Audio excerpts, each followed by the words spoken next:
Alaikum wa rahmatullahi wa barakatuh, guys. Make sure that you try these supplements out. They're very, very good, very healthy, natural, and you can check the link in the description box. That is Nature's Blend Black Seed Oil, and they have other things as well. Oh, put your hand away, little boy. Hope you enjoyed the video. So this verse can't be talking about Ahmad Ghulam. You know why? Because the Ahmadi narrative is that Ghulam Ahmad is Jesus, right? Oh, he's the second coming of Jesus. Yeah, he's the second coming of Jesus. But here, this is Jesus in the verse that's talking. There's going to be a prophet after me called Ahmad. So he's differentiating in this verse. This Jesus Christ is differentiating between himself and Ahmad. Do you see this point? Because Jesus is saying, "Wa Rasul min ba'di ismuhu Ahmad." There's going to be a prophet after me called Ahmad, and it's not him, and it's not Isa. It's a different individual completely.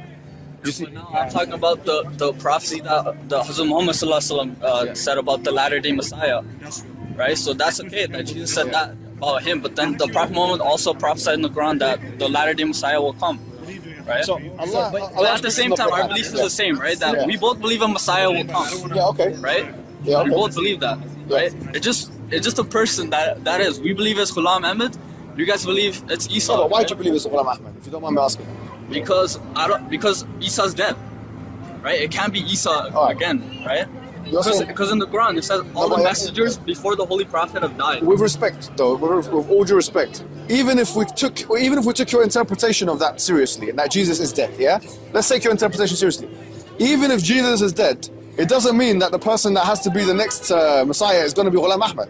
Sure. So then we start talking about like the character, right, of the promised Messiah, right? I'm sorry, Ghulam Ahmad, right? We can start talking about the character and the signs in the Quran that show that. Which ones? Give me some examples. Like truthfulness, right? In his ummah, right? What does it say in the Quran? He's known as a truthful person, right? That, like the criteria of somebody to be a prophet, right? What verses are you talking about? I think this is from the Hadith actually. Alright, so look, but it directly corresponds to the Quran, right? It doesn't contradict it. So like the conditions. What's your name again? Salman. Salman. Look, Salman, I understand what you're saying. You're a little bit confused. I understand. You look like you're an honest and genuine and humble individual, and I respect the fact that you've taken the time to come and ask me these questions. I really do.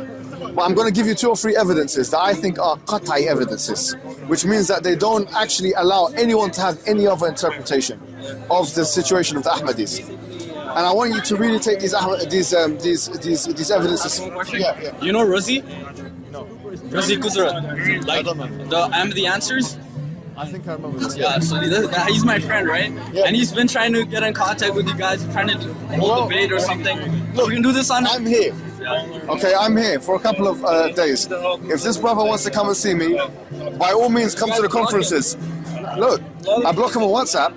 That's not a problem because I don't have to give my number out to people on WhatsApp. With all due respect, I've got a lot of people that I can, But if someone wants to speak to me, I'm going to be in a conference tonight.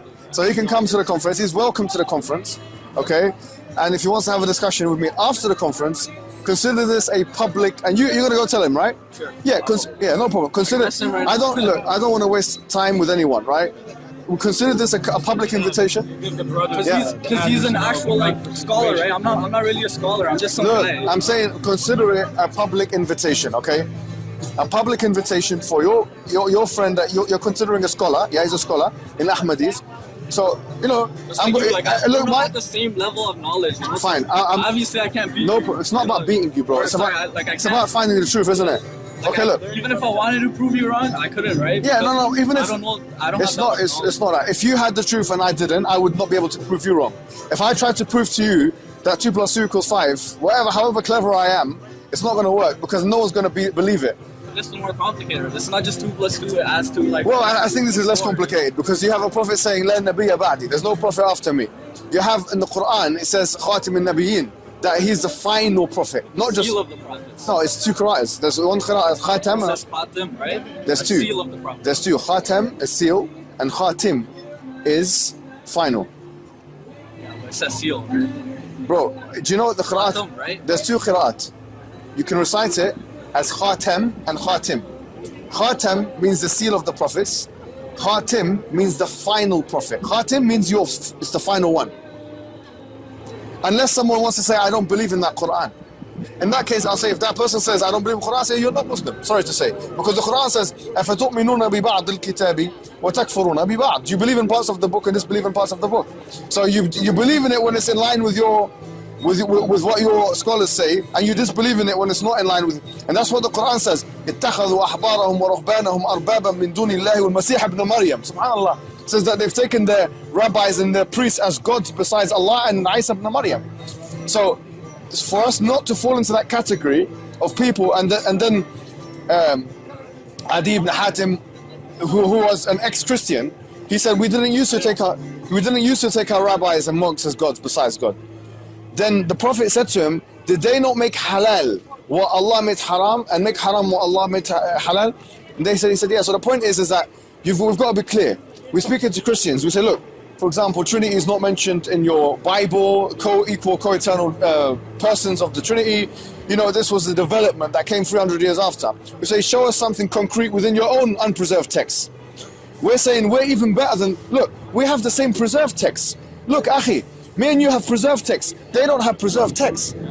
We agree with that, innit? SubhanAllah. We have perfect book. It's a perfect book and it's preserved. No one can say this verse is not meant to be recited like that. If I say Khatim, unless, wallahi, if someone says, preserved. So if someone says this, there's only two, Akhi, you can't have a different interpretation. I'm saying this. I'm saying that if these are the two only ways of reciting that verse, Khatam and Khatim. Yeah? Khatam means the seal. You're right. I agree with you. Khatim means the final. Like, for example, you can recite, you know, Malik Yawmuddin? Malik Yawmuddin means the owner of the Day of Judgment. Malik Yawmuddin.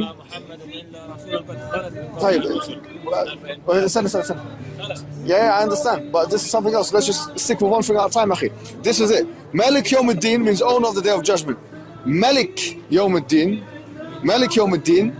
means the king of the Day of Judgment. Now, if someone says, I don't believe that Allah is the king of the Day of Judgment, I don't believe that, I say, what, are you disbelieving in the verse? I say, Malik Yawmuddin. I think this is the only verse in the Quran that says that Allah is the owner. Yeah? I agree with it. I believe in Khatim and Nabiyyin, but I believe that. So you believe it says Khatim. So Khatim is preserved, yes? You're not going to say that the word Khatim is unpreserved. The word Khatim and Khatam, both of them are preserved. Khalas. Quran is preserved. طيب. If Khatim is preserved and the Quran is preserved, there's only one more thing you can do now. You have to go into the books of the Arabs, the pre-Arabs, the poetry, the qawamis, or what you call the dictionaries, and find me anyone that says Khatim does not mean the final. If you find that, well, I'll shake your hand and agree with you. But if you can't find that, then we must agree the Quran is explicit and is unequivocal and is unambiguous and is completely clear in the fact that the Quran says Khatim, which means the final. Not only Khatam, but Khatim. You see the point here? This is, wallahi, it's an impossible verse to translate the other way. Khatim, yeah. I'm telling you, akhi, I've done the research. I can't afford to make a mistake. Do you know how many people are going to watch this? I can't afford to make a mistake. Yeah, I've read. Yeah, look, right now I can't afford to make a mistake. Khatim means the final. And so if that was not the case, they would be making thousands of videos about me saying, look, he doesn't even know Arabic because Khatim doesn't mean final. They'd humiliate me. Then now we gotta discuss what the verse actually says, Khatim or Khatam. No. It says both, akhi. Like I said, it's one qira'ah. It's like Malik and Malik. You have Malik is a qira'ah of the Quran, which means owner. So it says both. Yeah. In the same verse? Yes, it's called qira'ahs of the Quran. I'm sure you're aware of this, yeah? So you can recite if you look at the Quran, you can recite, for example, Alhamdulillah Rabbil Alameen Ar-Rahman Ar-Rahim Maliki Yawmuddin. You also agree that it could be seal of the prophets? It's both. Or it could also be... No. Cannot be a contradiction. Look, when you have a qira'ah like that, it can never be contradictory to each other. That means you're saying there's contradictions in the Quran. So hey, look, here's the point. You either say the Quran is not preserved, or that it's contradicting itself, or you try and bring out some new Arabic, some funky Arabic.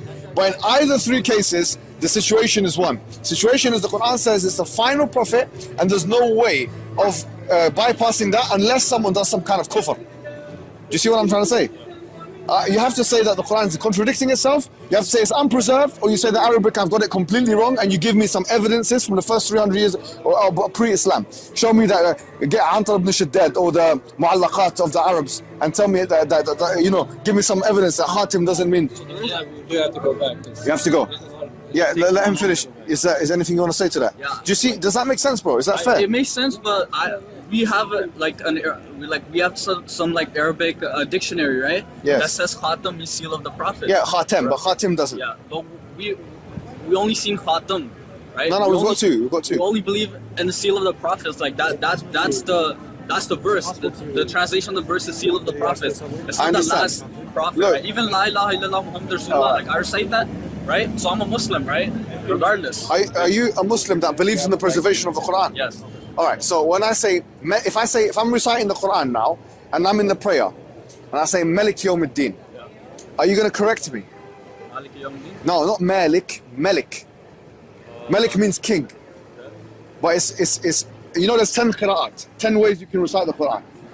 4 of them you can recite them the word Malik, owner of the day of judgment. 6 of them, which is actually more, you can say Malik. So if I say Malik Yawmiddin, And they both mean the same? no, they don't mean the same. One means owner and one means king. But we say as Muslims, we believe that Allah is the owner and the king. You can go and ask any of the Ahmadi scholars, none of them are going to deny that Allah is the owner and the king. Because as far as I know, they don't deny the qira'at, they don't deny the preservation of the Quran, right? And that they were preserved through the qira'at, right? Okay, so let's say that it is true, right? Yes. Let's say it says that he's the last prophet. Yes. But then you guys now believe that Isa will come down, remember? So is Isa not a prophet, or are you guys gonna strip him away of prophet? No, hold on. He's going to come back. When he comes back, like all the prophets are going to, like I said to you before in the beginning, brother, all the prophets are going to come. It's not just Isa. Oh, but in this world, No, I'm not it's, talking about the day of but no judgment, one makes a I'm talking about distinction. this world. Look, the day of judgment is as real as this world. All of the prophets are going to be raised on the day of judgment. Do you agree? All right. So when they come back, are they going to come back as prophets? Yes. Now, if they come back as prophets, so do you believe there's going to be prophets that come after Ghulam Ahmad? So will they not be prophets in the day of judgment? Won't that be Yes, but their functionality as a prophet, as a lawgiver, as someone who has been receiving wahi to guide the people, that has come to a cessation at their death. No, but prophets And doesn't have to be a lawgiving prophet. Pardon? Like, No. I'm giving an example. It doesn't have to be, you're right. And there's difference opinion between what is the difference between Nabi and Rasul. So the point I'm making to you is this: is that the argument falls on its face when we talk about, okay, he's going to come back. Well, all of the prophets are going to come back. Even worse than this, Akhi, you believe in Al-Isra al-Ma'raj? Al-Isra al-Ma'raj. When the prophet, actually you believe it's a vision. I understand. Fine. Let's move on. Let's move on. But the point is, on the day of judgment, it's as simple as this. We believe all the prophets are going to be there. Now you're asking me, will Jesus, will his placement as a prophet be stripped away from him? I'm asking you the same question. All of those people are going to be prophets, but their functionality, yes, will not. And who's going to be the leader of them? Muhammad sallallahu alaihi wasallam. It's not Ahmad, is it? It's Muhammad sallallahu alaihi wasallam. He's going to do Shafa' al-Kubra and so on and so forth, right? yes, it's going to be the seal of the prophets. Which are, No, but here's the point. The point is not about this. It's about chronology. You're saying to me, because you're saying this is the only argument you really have now, clutching on straws. You're saying that, look, you guys believe in the second coming of Jesus. That must mean necessarily that there's another prophet after Prophet Muhammad. But I'm saying we believe that all of the prophets are going to come back after Prophet Muhammad in the day of judgment, and Muhammad is going to come back as well. so then the verse that he's the last prophet, right? Then if all of them are going to come back, right? What's the Yeah, but they're going to it's come. like a contradiction. Then. No. They're going to come back in a different capacity. Because as I said to you before, the word Nabi, it means you're being given news of something. Yeah, you've been given news. Now they're not coming back to be given news and then deliver that news. They're coming back to be judged, for example. Or in the case of Jesus, to make a judgment. Okay, they come back with specified roles, not with the role that they had beforehand. So the point I'm making to you is that the verse, see, look, you had to say it yourself. And this shows, I'm not saying that it's about you, bro, but I'm saying it shows you're willing to leave all of Islam for Ahmadiyya, because you're willing to make the Quran contradict itself, yeah, which will be impossible unless it's not a godly word, in order to avoid the fact that the verse says what it says, which shows you it's quite disturbing. The point I'm making to you is very simple, right? The Quran says that Prophet Muhammad is the final prophet, Khatim al-Nabi. Let's let it be there. Yeah, that's how it is. Let's get a scholar. The scholar, brother, tell him to come, please. Mr. Saga, Cooper, come. Yes, inshallah. All right, thank you, Jazakumullah khairan. Thank you, man. Thank you.